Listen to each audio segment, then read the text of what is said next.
द्रौपदी के स्वयंवर में जाते वक्त श्री कृष्ण ने अर्जुन को समझाते हुए कहते हैं, हे पार्थ, तराजू पर पैर संभल कर रखना, संतुलन बराबर रखना, लक्ष्य मछली की आंख पर ही केंद्रित हो, उसका खास ख्याल रखना। यह सुनकर अर्जुन ने कहा, हे प्रभु, सब कुछ अगर मुझे ही करना है तो फिर आप क्या करोगे? वासुदेव हंसते हुए बोले, हे पार्थ, जो आपसे नहीं होगा वह मैं करूंगा। पार्थ ने कहा, प्रभु, ऐसा क्या है जो मैं नहीं कर सकता? वासुदेव फिर हंसे और बोले, जिस अस्थिर विचलित हिलते हुए पानी में तुम मछली का निशाना साधोगे, उस विचलित पानी को स्थिर में रखूंगा। कहने का तात्पर्य यह है कि आप चाहे कितने ही निपुण क्यों ना हो, कितने ही बुद्धिमान क्यों ना हो, कितने ही महान एवं विवेकपूर्ण क्यों ना हो, लेकिन आप स्वयं हर एक परिस्थिति के पर पूर्ण नियंत्रण नहीं रख सकते। आप सिर्फ अपना प्रयास कर सकते हो, लेकिन उसकी भी एक सीमा है, और जो उस सीमा से आगे की बागडोर जो संभालता है, उसी का नाम विधाता है। उसी विधाता ने आपकी सारी जिम्मेदारियां ले रखी हैं, लेकिन आप हो कि सारी जिम्मेदारी खुद ही लिए फिरते हो। सारी दुनिया का बोझ आप अपने सर पर लिए फिरते हो, तो इसमें किसी का क्या दोष? हमें सिर्फ अपना कार्य करते रहना चाहिए।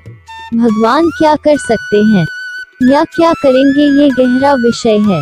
उस विधाता ने इतनी बड़ी दुनिया बनाई, विशाल समुद्र बनाया, उसमें रहने वाले विशालकाय जीवों के जीवन की डोर बनाई, उनके लिए दाना पानी की व्यवस्था की, हजारों लाखों टन पानी को समुद्र से उठाकर हजारों मील दूर आवश्यकता के स्थान पर बिना किसी साधन के बारिश के रूप में पहुंचाना, एक छोटे से बीज में वृक्ष का विस्तार भर देना, और उसमें किस मौसम में पत्ते गिरेंगे, किस मौसम में नए फल फूल आएंगे, ये सब कुछ उस नन्हे से बीज में प्रोग्रामिंग भर देना।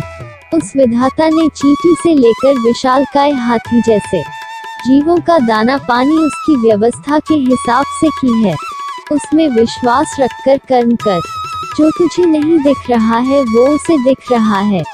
जो कुछ तुझे मिल रहा है वो तेरे भूतकाल का फल है, और भविष्य तेरे वर्तमान के कर्म के बीज पर टिका है। इसलिए परेशान और हैरान मत हो। जो कुछ मिल रहा है वो तेरे द्वारा ही किया हुआ कर्म का फल है, और उस विधि के विधान में सब नियत है। यहाँ राजा और रंग सब तेरे कर्मों का फल है। उसे किसी को राजा और किसी को रंग बनाकर कुछ नहीं मिलेगा।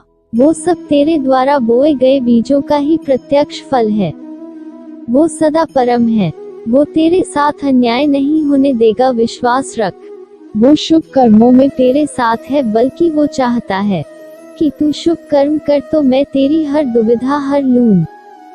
समस्याएं ना आए ऐसा तो नहीं होगा, लेकिन वो अदृश्य रूप में शूली को कांटे के रूप में और कांटे को रुई के रूप में बदल रहा है। वो नहीं चाहता कि तुझे दुख दे। आखिर उसको क्या मिलेगा इससे? मन को थोड़ा स्थिर करके उसमें श्रद्धा रख। इधर उधर मत भटक। इंसान और उस विधाता में फर्क पहचान। उसमें पूर्ण विश्वास रख और आगे कदम बढ़ा। वो अर्जुन की तरह पानी को स्थिर करेगा, लेकिन पहला कदम तो तुझे ही उठाना पड़ेगा। तो दोस्तों, यह थी हमारी आज की कहानी। यह कहानी आपको कैसी लगी कमेंट कर बताना, और चैनल को सब्सक्राइब जरूर कर लेना। धन्यवाद।